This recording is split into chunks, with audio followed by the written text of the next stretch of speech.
Barissa scores! There's scenes here at Perry Park. Chris Lynn has taken the wild thing and sent him. Oh, Bateman! Bateman! Yeah! Welcome to the Beyond the Sidelines podcast, episode 21, and what a week of sport it was. And there's one standout moment in particular that everybody's thinking of, so there's only one way to sum it up. Oh, jeez, Wayne, look. Garth, it's Heather Locklear. But she's signaling to us. There is a God. Heather be thy name. Well said, Wayne, and I'm talking, of course, about the Wellington Phoenix. They haven't lost 5 games in a row now, so Campbell, Angus, boys, what do we think of that? They're doing well. They're on red-hot form right now. Red-hot form, mate. Nobody can stop them, that's for sure. But I tell you what, we'll talk all things A-League, NBL, ABL, cricket. We'll do all that later, but for now, jump straight into the Fast 5. Let's do it. I think that's good. There we go. All right. Kicking us off with the Fast 5 is topic number 1, Alex Rance. Leaving Punt Road, 30-year-old retiring. Campbell, what do you think of that, mate? Because it's pretty shocking news. Yeah, it is pretty shocking news. You know, Punt Road, Tigerland are really losing kind of a veteran of their squad, really experienced defender. Alex Rance, what can be said? He's 30 years old, so he's not old, but he's not young. So he's kind of entering his twilight. Not quite there yet. He definitely could have played for another 5 years, probably.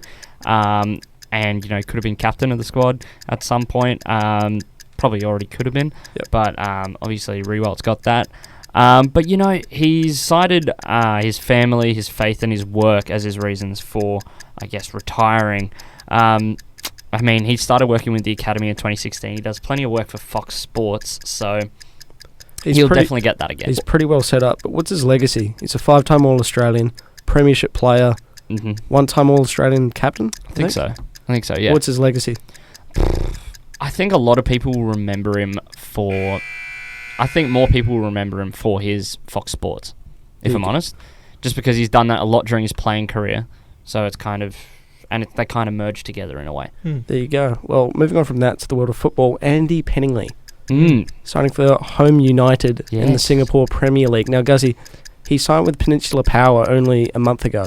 Yeah, it's a strange one. How many footballers signed for 2 clubs in the space of 4 weeks? Well, this is the first time I've seen it happen, and this is his first professional contract in the Singapore Premier League with a side called Home United. Home United. Creative name, Oh, it is. So this is his first professional contract. I don't know if this is the sort of direction you'd hope to go.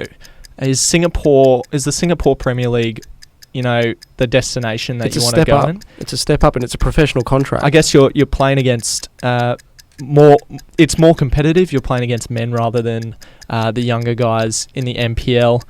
He was the NPL Golden Boot winner in 2019. So how many did he kick? Like 43 or 53 or something? 53, ridiculous amount. Well, so hopefully he's bringing that across to the Singapore Premier League. They'll hope so. That's why they signed him, right? Yeah, well, they've struggled over the past few years. I know we've never heard of Home United, but they did come 4th in 2016, so not a bad year. They then came 3rd the next year in 2017, 2nd in 2018, and then last season, 2019, they dropped down to 6th. So hopefully they just need a striker. They'll pull up their score again. Let's hope it feels like home, eh? Oh, yeah. No one got that joke. There you go. They did struggle for goals this season. They were the 2nd lowest goal scorer. So okay, that went straight over Campbell's head, but that's okay. Yeah. Ha! It was a home joke. I got it. It was, because the team's Home United. Dreadful. It was, but at least they're making jokes. Thanks, mate. Now, said for me. Something closer to home, boxing fight in the Brisbane Entertainment Centre on Wednesday night. Jeff Horn against Michael Zarafa. I thought Zarafa was going to end Horn's career. That's what he said, mate. What That's what he happened promised. That's what he promised. What happened there? He nearly did. Nearly did that massive gush down, was it his left cheek, I want to say? First round. Either it was the cheek or the eye. The eyebrow. Yeah, it was... he broke him open in the first round. Split him open. Blood everywhere. You should have seen the umpire by the end of the fight. Just covered in blood. Everyone was covered in blood. It was one of the best fights in Australian boxing history, probably. It's up there. Jeff Horn won by majority decision in the end. Look, he looked beaten. Honestly, most people are thinking Zarafa's going to finish him off here. 9th round, miracle right arm hook, saved him. 35 pretty seconds much. to go in the ninth. For sure. There was a image that went around on Fox Sports. One of Jeff Horn's trainers nearly threw in the towel, which is literally what it is. It's surrendering.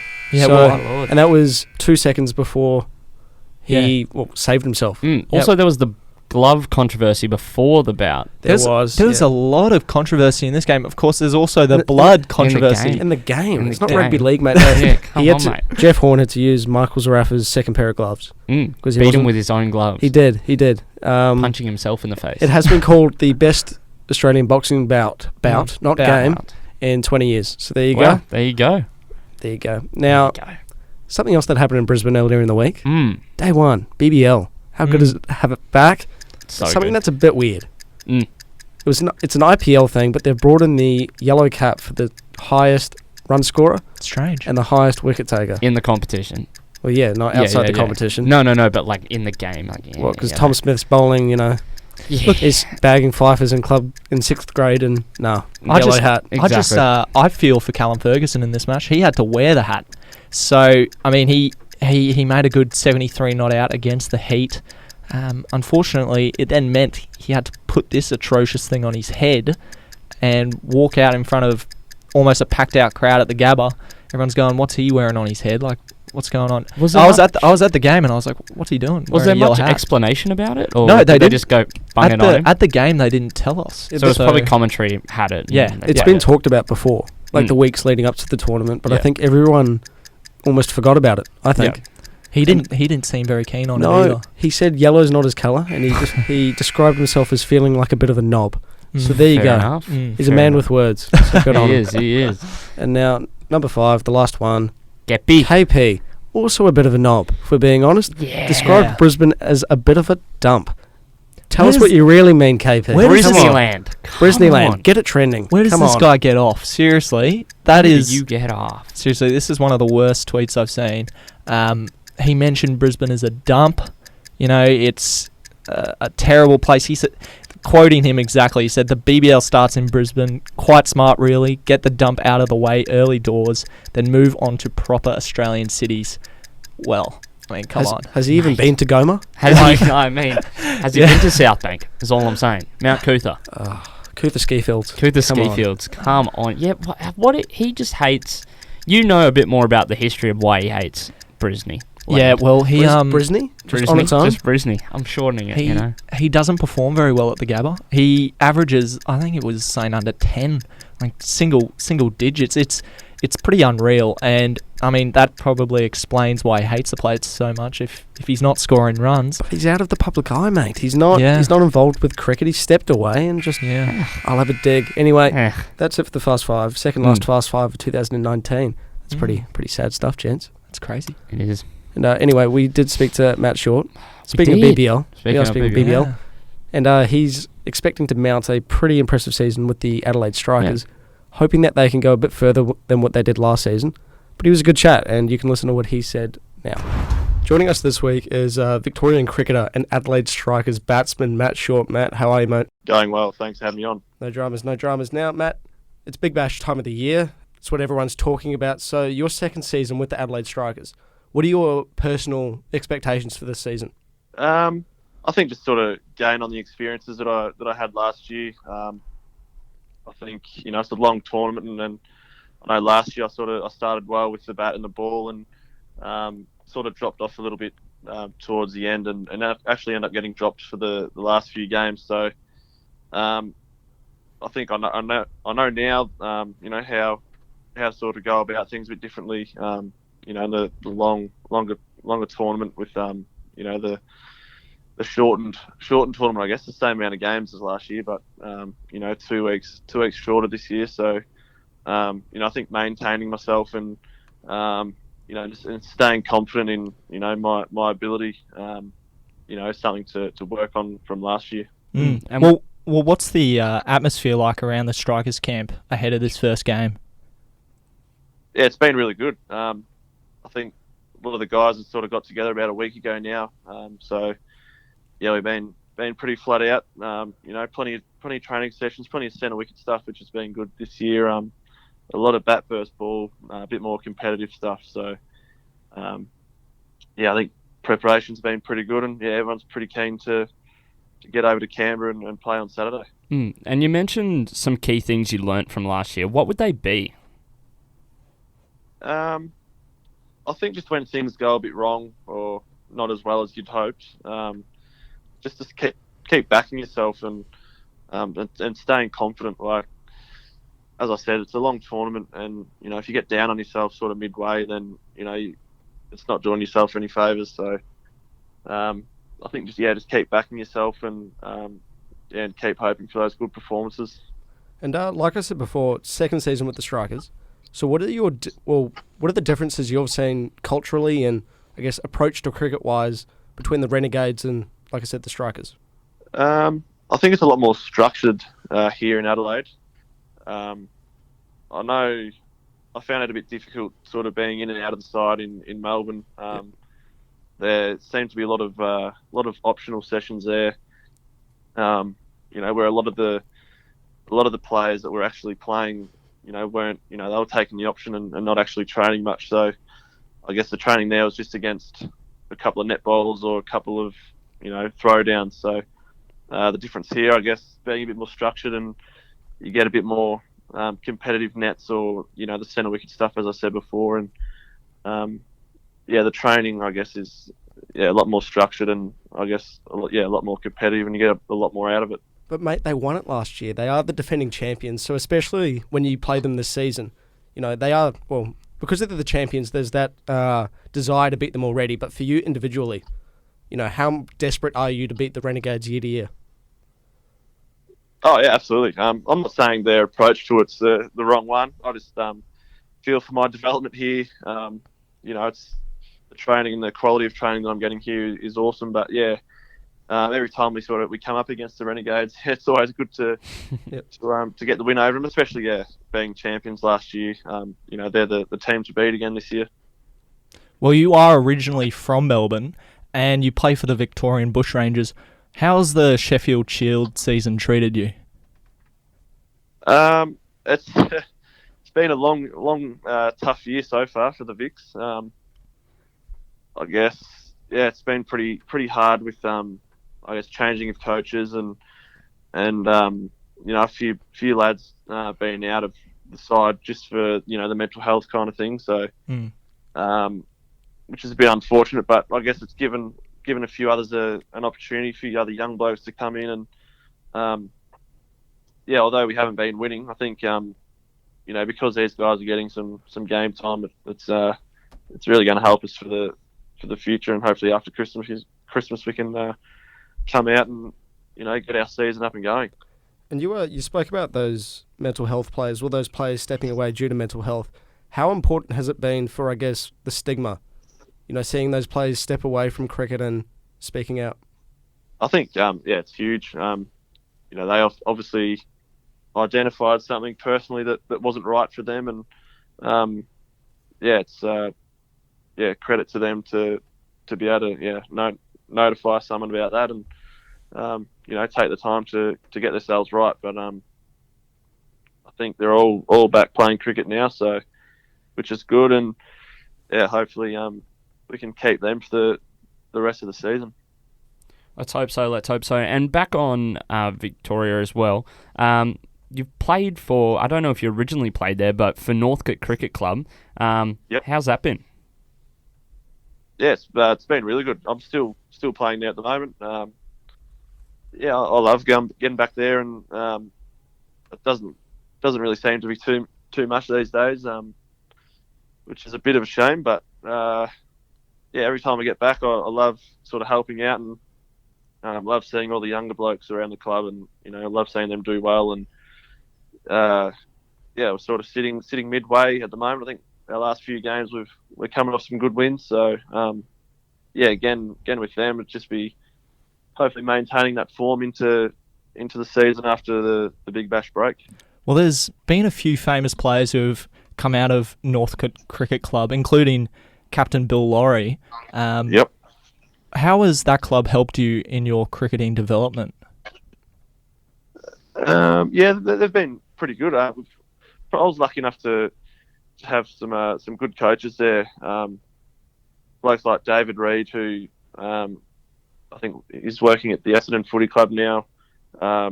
Steve Taylor, who's won a league rider medal. So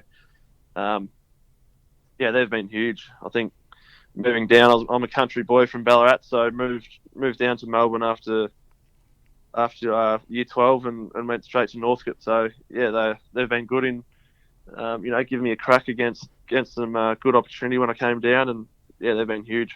And you mentioned there something about the Essendon Footy Club. As a kid, obviously as a Victorian boy, did you play footy as a kid? Yeah, played a heap of footy. Growing up in Ballarat, I had an older brother and a younger brother. We used to, get home from primary school and head straight out in the backyard and, play all sorts of sport, whether it be cricket or basketball or footy. And,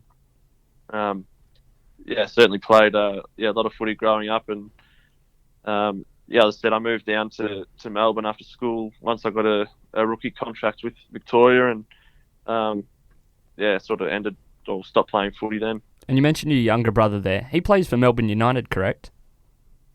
Yeah, he does. Yeah, he's a development player there, yeah. Yeah, were you ever tempted to don the basketball kit?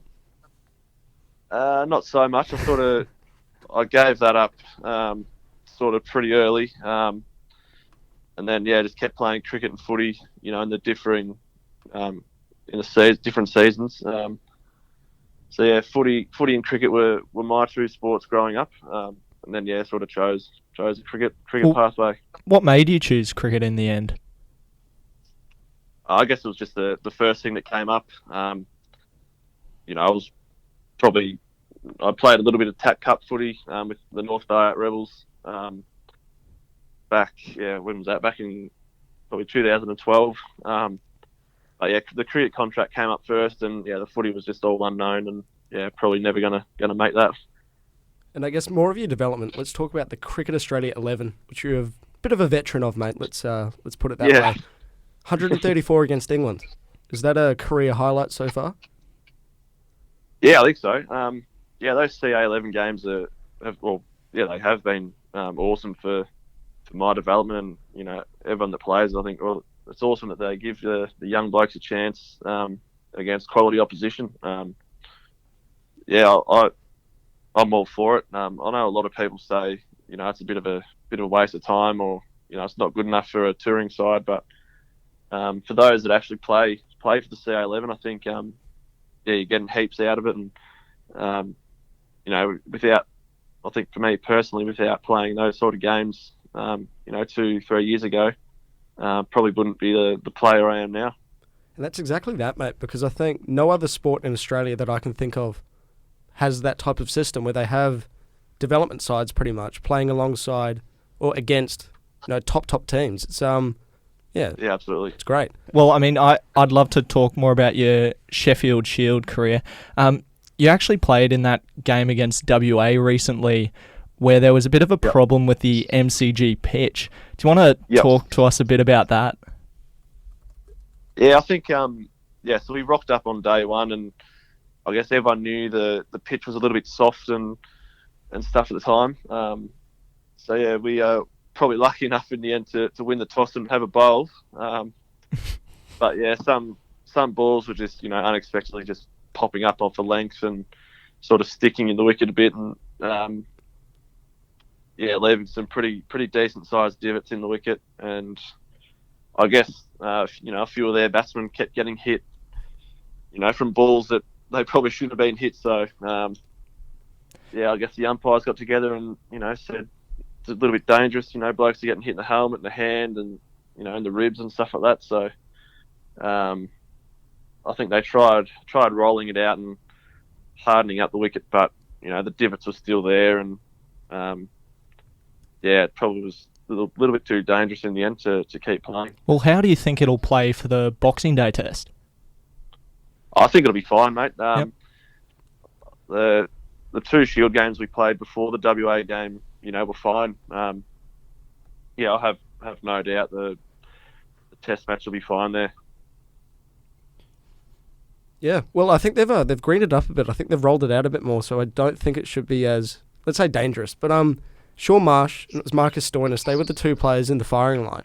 Were they saying anything in particular that was I guess, frightening or furthered the case for the match to have, or for the match to have been abandoned?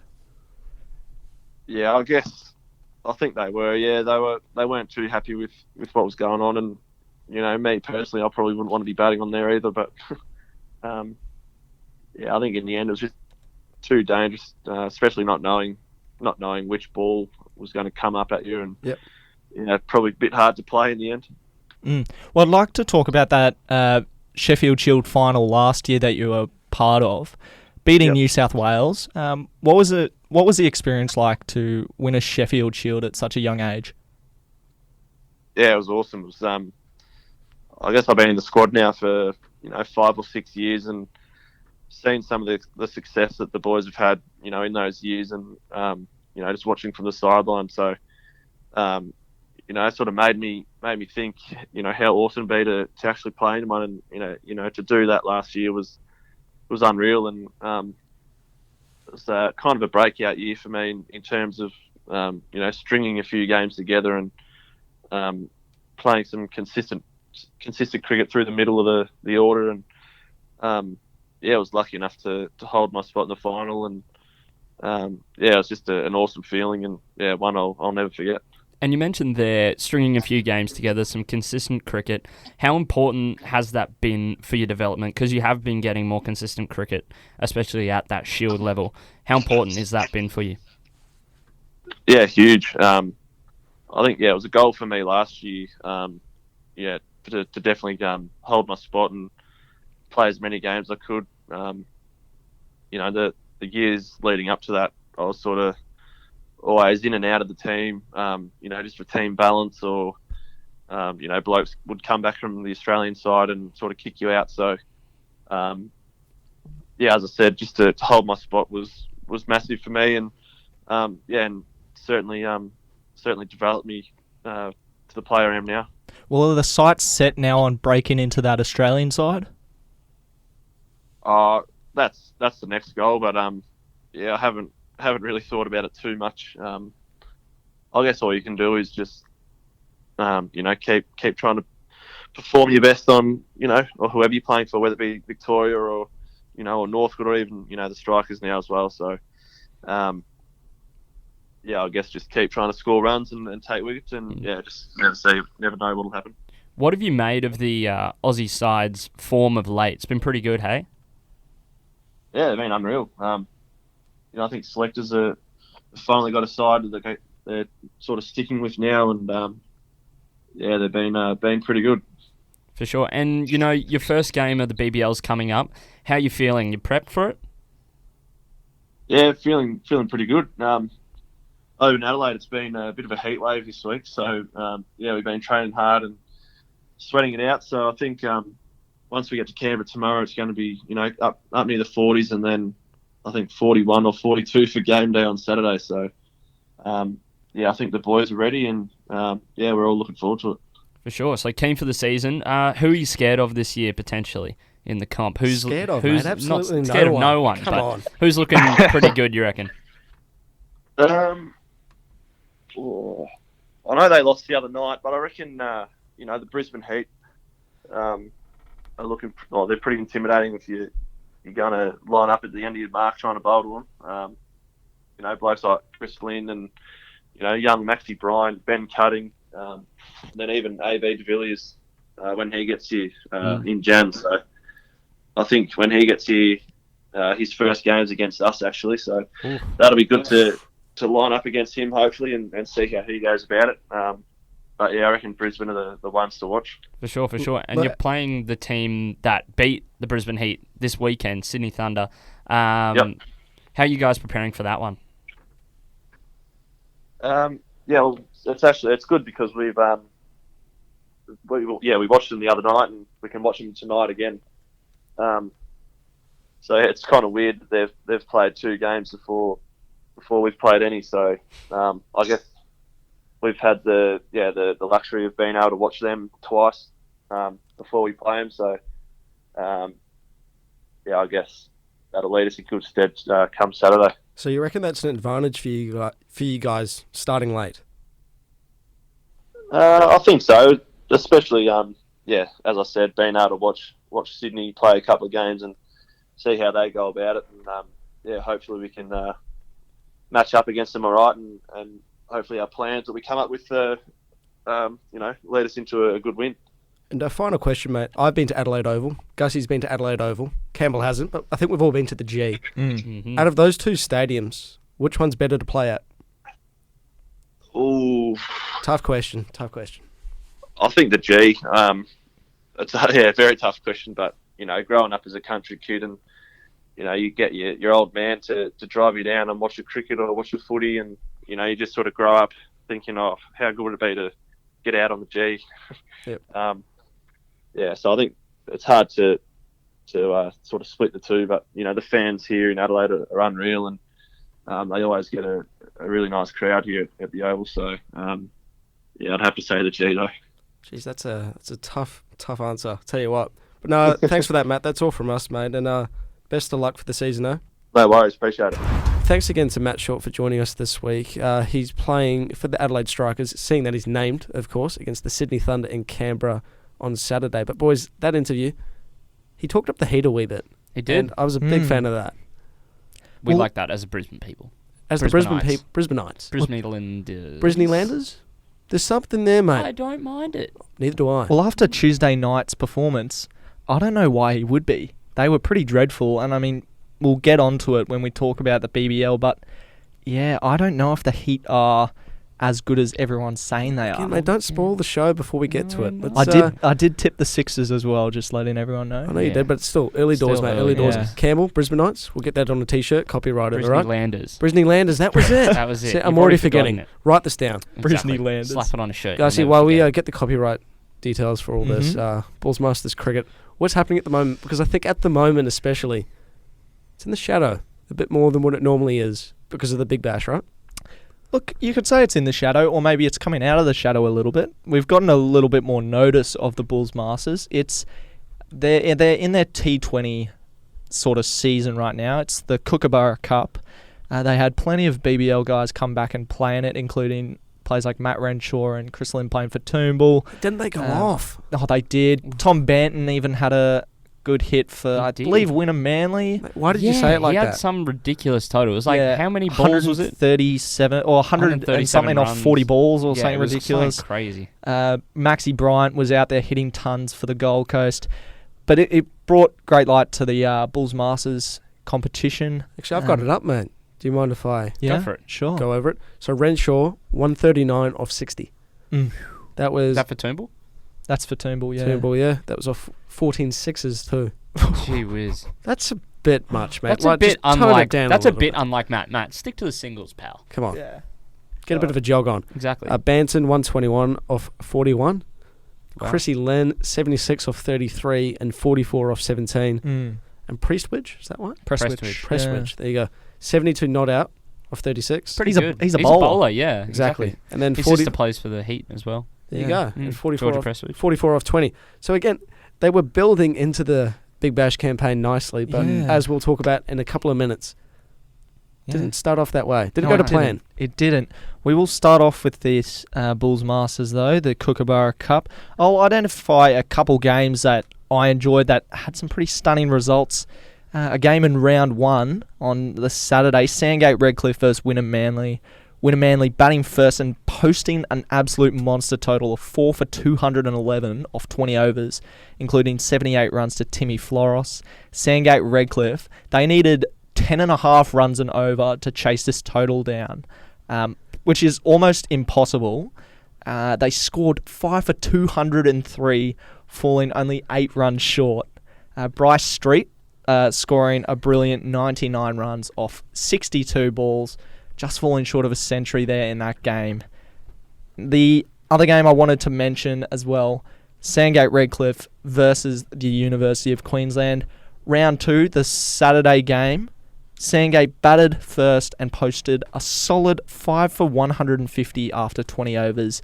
Corey Barsby top scoring with 69 runs off 55 balls. UQ struggled early in this game. They lost early wickets. They were saved by a miracle innings from Yano Coetzee, who hit 62 runs off 45 balls including a 4 off the last ball to win the game. Did you guys see this one on the Queensland Premier Cricket Instagram? They posted a little video of this game in the end. So It was I think they needed 14 runs off the final over, and Yano, is it Yano? yeah, Yano. Yano hit a 4 off the last ball to win the game. Absolutely stunning scenes for UQ. Really big game for them, and they lead this competition now. They find themselves on the top of the ladder. Only other undefeated side is Sunshine Coast. Is that undefeated only in the T20s? Undefeated in the T20s, yeah. There's only been three games as well, so there's still another 3 games to play over the next weekend. And then they go back to... Then they two-day go back to matches, 2 or- days, yes. Okay. So the 2-day competition will continue after this Kookaburra Cup is finished. But And I that's believe still weeks this, away, mate. That's yes. weeks away. Yeah, Let's I not believe- get ahead of ourselves. I believe all this goes towards the final result as well, final sort of placings. So we'll see what happens. UQ, they're doing what they do best and win. Well, they're showing that they're dominant, not just across one format, but across all 3, right? They're, Exactly, yeah. Again, it's a skill. It's an art form, some would say, Campbell. It is. And they're putting on a good show. They are. They've got a Yeah. great squad. Yeah. More than anything, they're really deep. They're really showing their strength. Can adapt to different formats. It's, For sure. it's a very good trait to have as young cricketers. And some of them are probably pushing into that Brisbane Heat sort of area selection. The Heat need a few batsmen, and maybe picking from this UQ side, they could get a good batsman. Who's particularly future. making kind of a push there? Well, Yano. Yano Kochi? He's been brilliant. He's scored plenty of runs over the last sort of month. Yeah, his name always seems to be popping Yeah, up. there are a few other boys in different Bulls Masters side, including Bryce Street. Well, Bryce were Street's talking been killing it. We were talking about him earlier. Yeah, we were. He's one to look out for. I think he might play a little bit of BBL this year if the Heat continue to, lose games. Well, we saw him in the one-day final for the Queensland Bulls. I think was he opening the batting or was he coming in at 3 or 4? Yeah, I think 3 or 4 maybe. Yeah, it might have been. I think he might have come in at Quite 4. I'm not early. exactly He's sure. still quite young though. So Yeah, he is. Another one to look out for, Jack Prestwich. He has played some BBL cricket already. He played a bit last year. Expect to see him come into the side again if they need another pacer. He's express pace. Very good player. We will now talk about that BBL game. Mate, the Heat could do with some batting changes, they couldn't could. they could. I mean, we thought they'd be fine. Coming into the season, they're the most explosive lineup. Even Matt in the Short BBL. thought so, but clearly did. not. Exactly. Again, it's first game blues, whatever you want to call it. Get it out early. Get it out early. They're Then still just- missing a lot of players from that squad. They are. AB de Villiers, he doesn't land and start playing until January. Exactly. Joe Burns, Marnus Marnus, Labuschagne. But you can expect that those players won't be made available, except towards the finals. Some then become available, don't they? Because they switch formats, obviously, and Yeah. Although Marnus Labuschagne has been named in the he has ODI been team. for his debut. He Yeah, I he think, yeah. probably Well, he's in the won't. squad, so. He probably won't play any BBL cricket this year. That's Because he'll be playing all formats. I yeah. assume. He will. But is he a good T20 batsman? Maybe he's more ODI kind of He- style. yeah, but I'm he's- sure he can do a job. He's not bad. I Yeah. mean, and the form he's in, he can pretty much do anything right Yeah, now. Exactly. So, He's on top of the world. Well, what's he now? He's 5th in the world in Test match Yeah, wow. batting. ranked, So yeah. that's pretty crazy for a bloke who a year ago half of Australia couldn't pronounce his name. Mhm. Let's face it, I still can't. Some still can't. And even before the Ashes, he Yeah. wasn't in the team. No. He was only in the team because Steve Smith went down because of Joffrey Archer. Yeah. Imagine that. Concussion. The world would be a different place, Gussie. would be a different place if Steve Smith didn't. If he just Get learned how to concussed. duck. Yeah. Exactly. He can do pretty much anything else. Actually, he Yeah. can't at the moment, but that's a Yeah, story exactly. for another In day. a little bit Yeah. of bad form. I know he is good friends with Steve Smith, though. He Yeah. pretty much holds onto his pocket, apparently. Yeah, but Labuschagne, he's just a good bloke. Yeah. Looks like it, eh? Yeah. Queenslander as well. It's nothing better than seeing a Queenslander He's tear actually it from up. South Africa, so. Yeah, but he plays Shield cricket in Queensland, Yeah. so he's technically a Queenslander. State high boy, too, so. Is Yeah. he? Mm. Oh, that's interesting. Oh, just when I was starting to like the I bloke. know, right? I know. Come on. Well, I mean, of course, that game on Tuesday night, the Brisbane Heat versus the Sydney Thunder, it was disappointing. Sydney Thunder scoring 172 runs and Heat getting bowled out for 143. Mitchell Swepson. The batting Schweppo. was Love it. shocking. Yep. The coaching was shocking, and the pretty much pretty much everything about that game was disappointing. Not a fan of the coach, are you? No, I'm not a fan of the coach. I wonder why. We'll talk about that off air. But no, it's Exactly. again, first game blues. Exactly. What was it like being there? Well, look, everyone was very excited. You know, the atmosphere was great. It wasn't a sellout. I think people were saying it was supposed to be a sellout, but you know, there was plenty of people there expecting a big performance from the Heat, and they were thinking it was a new era for the Brisbane Heat. But it was just the same old side that showed up. Chokers, they just don't know how to win. They just can't seem to put together a complete performance every week. Again, Yeah. when they have their full squad together, I think AB de Villiers, he's the big key, isn't he? Experienced head in there. Well, he is. He's the best T20 batsman in history, except maybe McCullum, Macca. Yeah. Back. Macca. Baz. Baz. Yeah. It's Baz, wasn't Yeah, it? Baz. I've heard a bit of Macca too. Macca. I have heard Macca. There Maybe. you go. But again, he's one of the more creative batsmen, and I think with a license to kill, which he'll have, Yeah. that's when the Heat will be especially dangerous Too many of them have the green light? to go. Like Chris Lynn does. I feel like they do, all yeah. have, because they all just go. Tom Banton, like I think, like his first 3 balls were just sixes. It's like, Yeah. his first 2. He needed, like, they really need a player in that side like Joe Burns. They really need Joe Burns to come back, because they don't have anyone in that side right now who can just work the ball around, play smart cricket. Everyone in that side is a hack or a bowler. No. Yeah. So The Brisbane Heat, their best batsman is now batting at 9. Congratulations, Sweppo. Promoted from 10th to 9th compared from last year to this year. He's moving up. Who was 10th? It's irrelevant. Layla probably. Probably. He No. was shocking. He with the was. ball in hand. He didn't do much. Look, They picked too many bowlers That's too. that's exactly what I was going to say. that's It's always poor been- selection. That's from always Lehman. been their issue. I think they've always picked 5 bowlers or 6 Yeah. bowlers for T20. Not needed. Well, No. What they do need is someone like, again, Joe Burns, his name will come up again, who can bowl, a couple of overs, Marnus. average spin. Marnus. Marnus is Yeah. perfect. Look what he's doing now, mate. He's taking wickets. Exactly. Yeah, they picked 4 fast bowlers. Even in that Bryce side. Street's handy with the ball. Yeah, they picked 4 fast bowlers, and the best bowler on the night was Schweppo, and he only bowled 2 overs. Of course he was. Yeah, that was a bit silly, I think, by the Heat. That's coaching poor staff. captaincy as well. It is. That's Chris Lynn. Chris I Lynn- don't see him as much of a captain. No, I don't think he knew what he was doing. I think Chris Lynn, he's pretty much just the face of the Heat, isn't Yeah. he? And that's since transpired to you can have the C Yeah. because this is your team. But is he necessarily the best captain? Probably not. I mean, I wouldn't pick anyone else in that squad. We were speaking earlier, if Joe Burns was there, I feel like he'd be the best captain there. Yeah, but that he'd have to be playing every week.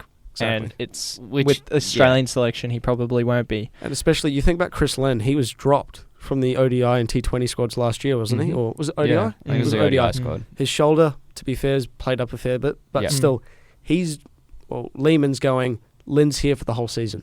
Yeah. You beauty. He's the face of our team. He's why people come. Yeah, he is, to be fair. You can be captain. You can do all the media stuff. Let's see how you can captain on the field, though. Is apparently secondary. Well, they'll Yeah. need to bounce back next week. I believe it's next week against the Stars at Metricon. It is. It's Friday It night. is. It's Friday night. Friday night. It's Friday Yeah. night. Jeez, that's At close. The, at the Metricon. GC. They're playing about 2 games in 2 days or 3 days. They've Isn't got it? like a week with not playing and Strange- stuff like that. But- BBL's a strange schedule. Yet the Strikers haven't played yet. Yeah. It's very odd. Anyway, Very, very odd. I think, have the Canes played yet? No, they haven't. No, so Bev's still waiting. Bev is still waiting. Yeah. Bev. Well, We're it- waiting. in the other game we saw the Sixers breeze past the Scorchers. They really stamped their authority early on in this competition. Brilliant batting from Josh Philippe, another South Yeah, African. he did really well. Another South African wicket keeper. 81 runs off 44 balls. Strike rate of 184. It's not bad. So, yeah, he's definitely staking his claim in that side. Scorchers, once again, disappointing with the bat. Well, historically, the Scorchers, they're the best franchise. Pretty I much, think, yeah. in BBL. I'd say It's so. them and the Sixers sort of the Oh, best no, too. I do think it's Yeah. the Scorchers who are number 1. I think they've won Mm. about 4 titles. Yeah, three or four. Yeah. But still, coming into this season, I expected them to still be there or thereabouts. Again, it's T20 cricket. They still very well could be. Mm. Yeah. You can't judge a book by its cover off one game. But It's going to be a long year if they don't fix their batting. you should be beating, what was it? Who was chasing? Oh, the no, the Sixers- Sixers were Sixers were chasing. They chasing. just didn't post a big enough total. No. It's the batting. It's down to the batting. Yeah. The Scorchers bagged 130 off 20 overs. 131, and then the Sixers chased that down, I think, in 15. Yeah. By the way, I got to say, 19 of those runs went to Fawad Ahmed, number 11. Ooh. He I came saw out and that. hit about 3 sixes. I think previously he scored A top score of like 4 I saw or 10 or he something. scored like 33 runs in 80 innings. It was something like that. It was something Yeah, absolutely he's a crazy. rubbish batsman. His and high score was 14. yeah. And then, go outside and throw the bat at it. yeah. 2 sixes. I think Thanks for coming. one of the commentators said he'd need like 3 clubs to be able to hit it over the rope. Probably. And he came out and Just Yeah. proved the haters wrong. He didn't did. he did. Get him back in that test team, I say. Exactly. Mm. Exactly. We didn't mention before though. Was it Callum Ferguson in the Thunder game? He Yeah. put up a good total. Was it 75? 73, 73? not out. And he's got that golden cap, as we mentioned He before as does. well. Actually, something we didn't touch on before, though, is the BBL. They're pretty innovative. They like to try and innovate a bit. And they've brought in timeouts, strategic timeouts. What do we think about this in cricket? It's another chance to get some more advertising out there, isn't it? It is. We need those It super is. duper ads. We need the KFC ads. But, mate, it's not cricket. It's not the What? heart of cricket. Well, what is it? Is it It's a? interesting. Is it just like a drinks break? It's Like, it's pretty much? 90 seconds where the coach is allowed to come onto the field and they're allowed to Do they discuss chuck tactics. a mic on them? I don't know if they chuck. I wasn't watching the They TV. should chuck so a mic on them. That would Well, be more interesting. yeah, well, I mean, I don't really understand it because the tactic of T20 cricket is to leather the ball into the stands most Pretty of the time. much. But I think, is the timeout used more so for the fielding team? No, look, I think so. well, like, why would it benefit the fielding team to have a minute? Because maybe they have the coaching staff, they'd have access to more data Yeah. and could maybe see, look, he's... I don't think it's for Bowl the. Schweppo. Is it for the fielding side as well, or is it Yeah, just for the would- batting it'd be side? for both, I assume. Yeah, I assume it's both. I haven't checked. I think both sides get one when they're batting though. So anyway, Still, it's interesting. something we did last week, guys, is we went to Holloway Field Yep. for some Brisbane Bandits action. We got to meet our mate Goofy, It was. David Yeah. Sutherland. We It did. was. Sorry, I was thinking in my head it was your first time going there. It was, So- yeah. No, so it was our first time going. There you It go. wa- it was. It was. It was. What did you guys make of it? Mate, it was cool. It was cool. It was a lot different to what I expected, to be Mhm. honest. A bigger crowd Yeah. than what I Was it? expected. Yeah, I think so. And Well, that was especially it was a pretty considering bad the crowd. especially considering the rain. Torrential rain Yeah, that that's day. That's why it was a bit of a usually on a Friday night, which it was, I believe, or was it a Friday night? It's a Friday night. Yeah. Yeah, so Friday nights and Saturday nights they usually have a bigger turnout than that. Really well. But just because of the inclement weather, it just wasn't as great of a crowd. But still, not a bad turnout, especially for the weather because it was Oh, it was a good- bucketing down. Well, it's It's just just a 'cause good game as They're well. playing 4 games a series. Yeah. So in my mind, I was going, how many Brisbane Knights, Mm-hmm. Brisbanelanders, Brisbane Landers. are really that keen on going to see baseball that often? Mm. Because it's not a sport which is big down under. That's No. the reality. And it was still very, very cool. Yeah. Very American Yes. Oh, in terms of how they try Yeah. and promote things and get people involved. But still, Understandably. very cool. And you see the Outlaws up in the corner. They're good fun. For the whole Oh. final at bat of the. what about That was funny. That was hilarious. what about DJ Orcs chord? DJ Orcs called playing the same tunes about 4 times. I think I heard Drake over and over again. it was that Khaled. Sunflower by Oh yeah. from By the Post Spider-Man Malone. movie. Played about 7 times. It was pretty good about the 4th time. yeah. But then the 7th time, it was like, alrighty. Right, okay. Yeah, okay, great. Like, Got the this has idea. gone beyond the stages of I just know the words to Exactly. I can't get them out of my head. Yeah. Even when it's not playing, I'm hearing it. Yeah. But you mentioned before that you didn't think a lot of Brisbanelanders would come out. We were speaking to our mate Sean, who works there. Shout out Sean. And he's originally from Rocky. He said that when he was a kid, they used to drive down pretty much every week from Every series. every series Yeah. to come watch That's it a for the big 4-game drive. series. What did That's he a say? 10-hour I drive. think he said 800k each way. So, Yeah. Gussie, that's 1600k. Yeah. Thanks for doing the maths for But me. anyway, mate. that's dedication. That how is how dedication. long is that in hours? Oh, it depends. Mass over time. Exactly, I don't time know. mate. carry I the don't know. line. It's about like 10 hours. Anyway, There we go. you also got to go onto the field afterwards. That was pretty It's cool. pretty awesome. Goofy. How was he? He didn't play, but No. we got the photo with him. We got that one up on I, g- the socials as well. I He's get a where- tall man. I Isn't get he? we're very short, but yeah, he's very, very tall. Yeah, Far he's really east. tall. He is really tall. He's really tall. We're not short. I'm like nearly 6 foot. I'm On a average. good day. I'm average height, and he made me look like a child. Genuinely. Seriously. But it's cool that it's at a local ground. And, we always talk about how sports need to bat at their weight or punch at their weight.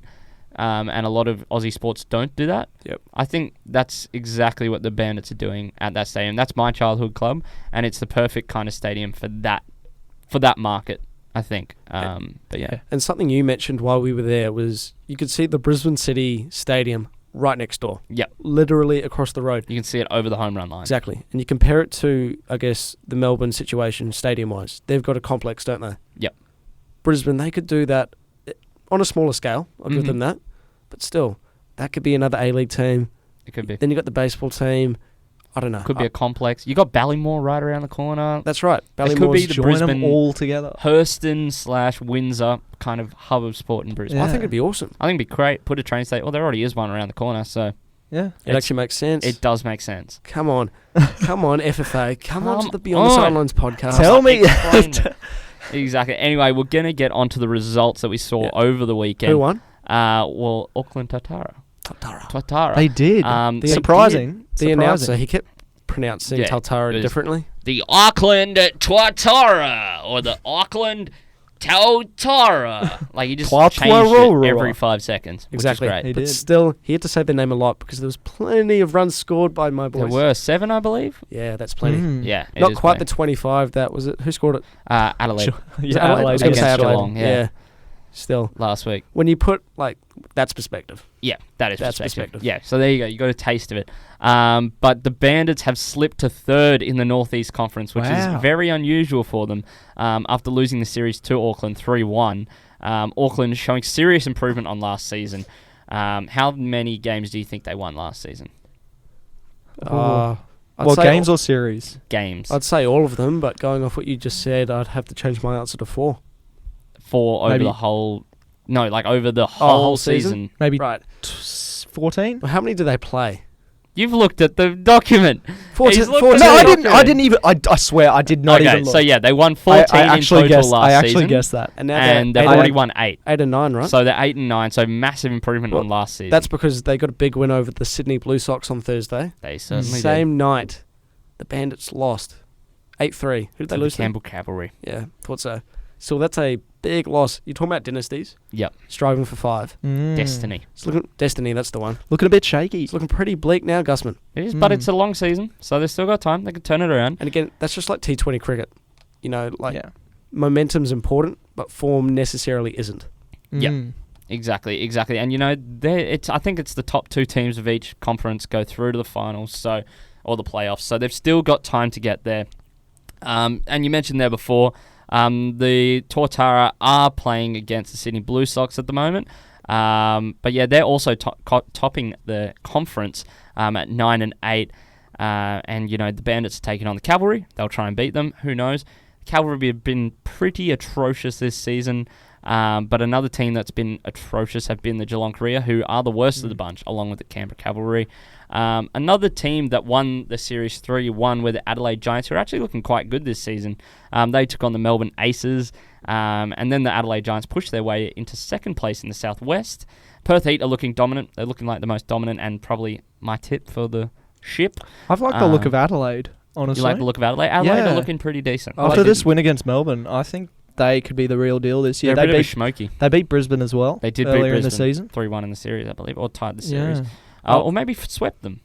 No, I think Maybe they swept them. they could have I actually. think they may have swept them. Oh, maybe not. 4-0 or 3-1. It was one Yeah, of the it was two. one of Yeah. those kind of things. Well, I like the but look yeah. of Auckland because I'm not a bandwagoner. You too? Just jumping on Adelaide's bandwagon and whatnot.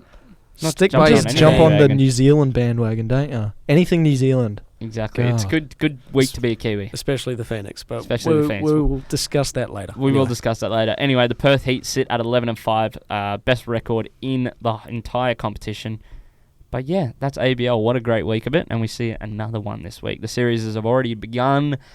Get out and watch some. But they're getting a lot more important now too. They are. Like in terms of teams like the Bandits, teams like the Tatara, they could separate significantly with some losses and some wins. I know Brisbane still have to play Auckland in a reverse fixture, Yes. but still, like I don't know. If there's a 6-game gap, good night, Irene. Good Hey. night, Irene. Good night, Irene. We'll see. We Now, boys, shall see. Something else we haven't touched on in a long, long time is the world of rugby union. It's been 2 weeks since we have. And Did we speak about it last week? probably, but Yeah, we let me did. have my moment. Sorry, Cam. yep, go. Come on. Now the momentum's gone. Go. You got this. Oh, I don't know if I want Let's go, Phineas. to. Okay. Sevens is back. It is. I love a bit of sevens. It was back for Dubai. It was, but we didn't touch on it, Campbell. I know. Hence my frustration. Mm. Henceforth. Yes. Yes. Continue.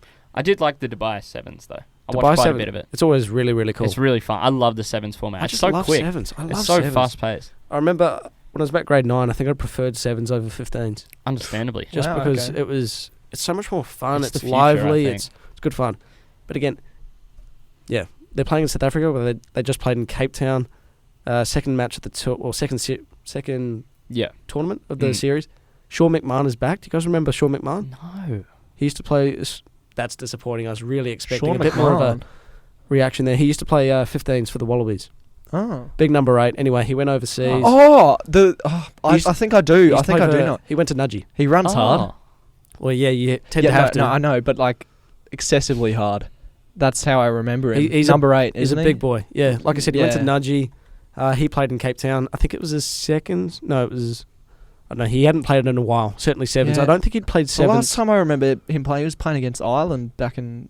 Jeez, you got a good memory. Yeah, it was a few years ago, maybe 3 I years believe ago. it was the 15th of May. 15th of May 1989. No, he didn't quite crack into that Wallaby side. I mean, he was Well, playing in the he Wallaby did. side, but not in their sort of first side. See, I disagree. I think he was, but he went overseas not for money, but I think for more of an opportunity, more Okay. stability. Yeah. So yeah, Understandably. that's why he left the Wallabies. Used But to play for the Rebels? Rebels, yep. Yeah, okay, cool. His last match for the sevens side, I think, was the Glasgow Com Games, something like that. Something like that. So it's been a while between drinks. But anyway, boys, they came 12th. That's Wow. pretty Austra- disappointing. That's Australia. really bad. Australia.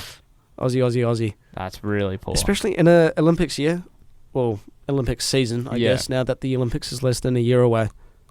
That's pretty dire, eh? That's very dire. And Don't didn't wanna they see do that. pretty all right in Dubai? They got knocked out in the quarterfinals, I think, by Samoa. We really should be pushing forward. Should We and should be doing better.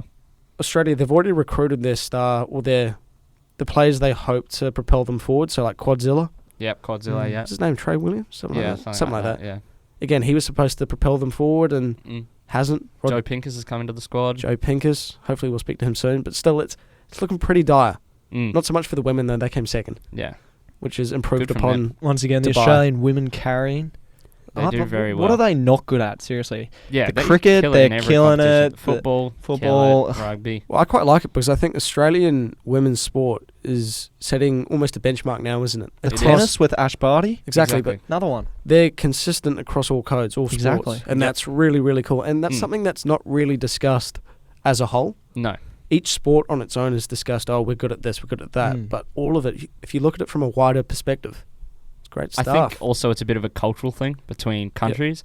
A lot of countries, we see it a lot in Italy, where potentially it is quite a sexist country. Yep. And you see it a lot in the European countries and the African countries and a lot of the other countries where it's maybe not as progressive and not as accepted for women to play sport. But it's great that we're kind of leading the way when it comes to that. Yep. America's very good at it as well, especially in the football. They're the powerhouse of football in the world. Yep. In terms of the women's game. So that's good to see. Something you didn't mention there, Oh. rugby sevens, promotion relegation. Yeah, the new the competition. Challenger Series. So it's a second division that's going to be implemented, I think, February next year, where it's a competition of 13 core teams and 3 invitational sides. And then they'll play 2 competitions. The top 8 then move on to a final competition, with the winner then being promoted to the top dogs. I guess we'll put it that way. But still, that's a very cool thing. They have a very similar thing where... But except nowadays it's just they do it in Hong Kong and it's a one-off tournament. But this is consistency. It's Bit more of a league format. it is. It's a bit more real, I think. You always love the idea of promotion relegation. It adds a love bit. it, It adds a Gussie. bit of tension to it. It you does. know? It's a bit more drama, Yeah. especially if your team's coming last, coming towards the end. You're like, You're "Oh, watching God." for that. Yeah, exactly. Yeah. So that's very cool. For sure. Well, let's get on to some A-League, boys. Finn, I'm sure there's something you want to talk about. One hand on the toilet bowl, mate. One hand on the toilet bowl, you reckon? The Take- toilet Isn't that seat. a weird saying? The Take it- toilet seat. Taken out of context, that's really Very weird. weird. One hand on the toilet bowl. even if you don't really get Australian football, still very weird. Very strange. But no, Phoenix, 5-match unbeaten run. The championship is nigh.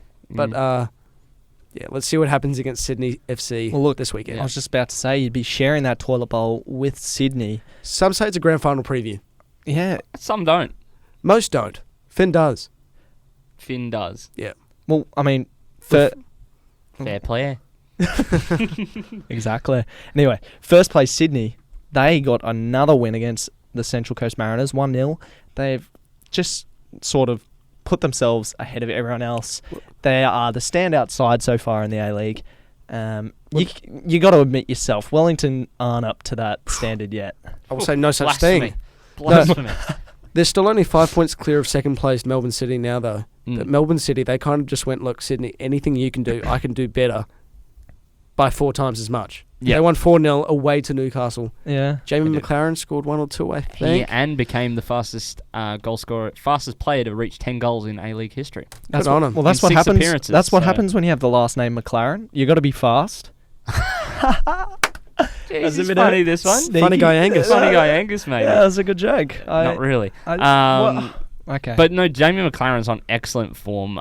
He's played 6 of Melbourne City's 9 matches so far, and 10 goals. Adam Lafondra sharing that kind of top goal scorer mantle with him at the moment, but obviously he's done it in 9 games. But let's take it back home a wee bit more. Brisbane, first game of the round, hosted the new boys, Western United.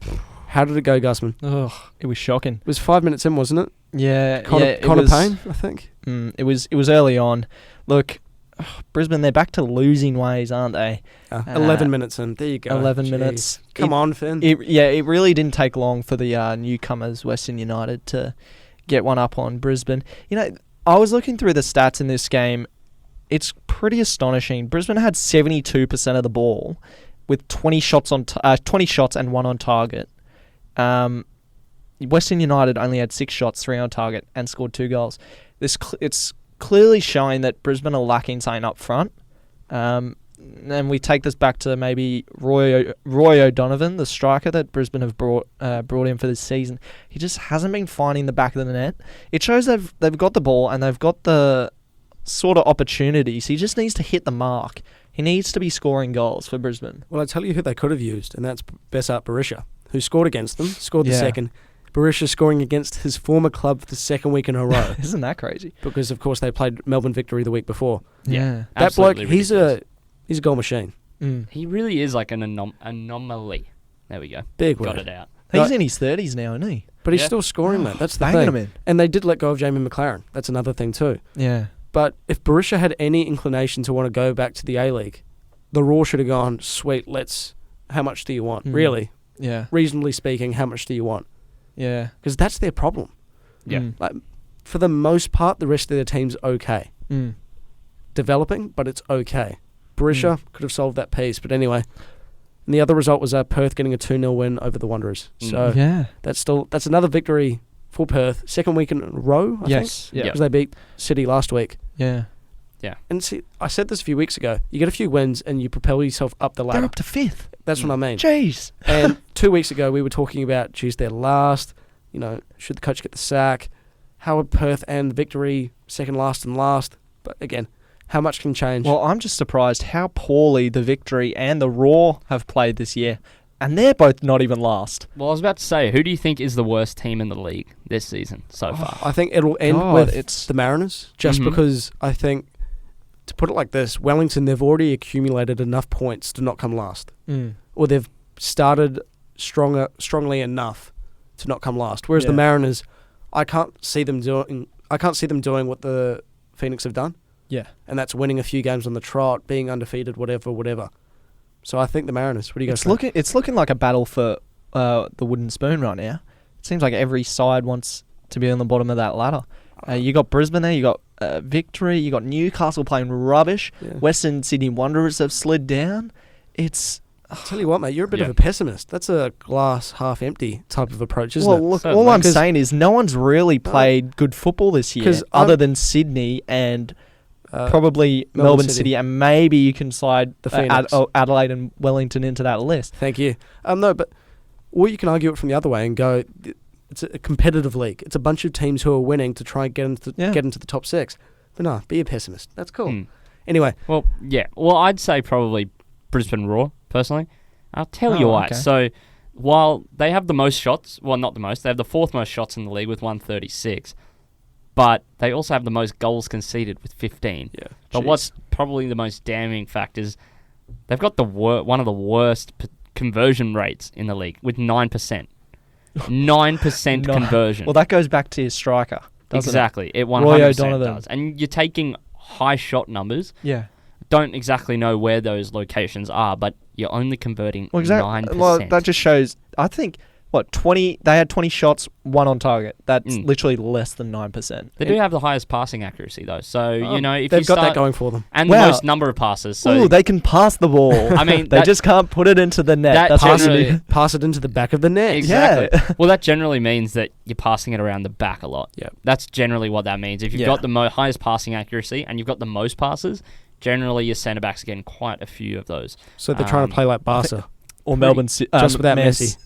I This think is they're Fowler football for you. trying to do the Man City mantra. Anyway, tiki-taka. Tap-ins. the Raw, they're going to have a week off now to think about their average striker up front.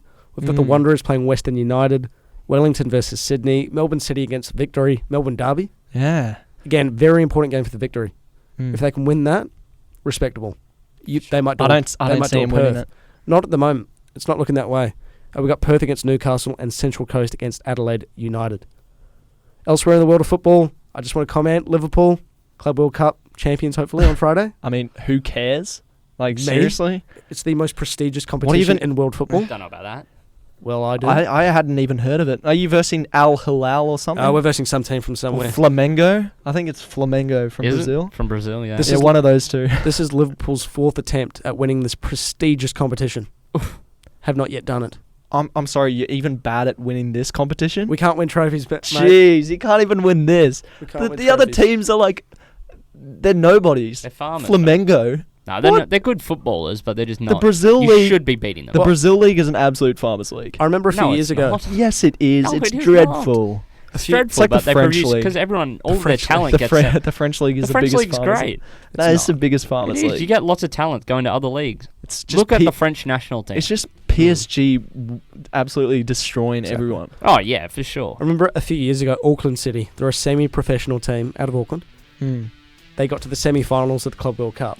Like that was about 3-4 years ago. Because the system, it's you represent your continent. Yeah, so there's one European, one Asia, blah, blah, blah. So that's why the Wanderers a few years ago. I remember that. Yeah, right, okay.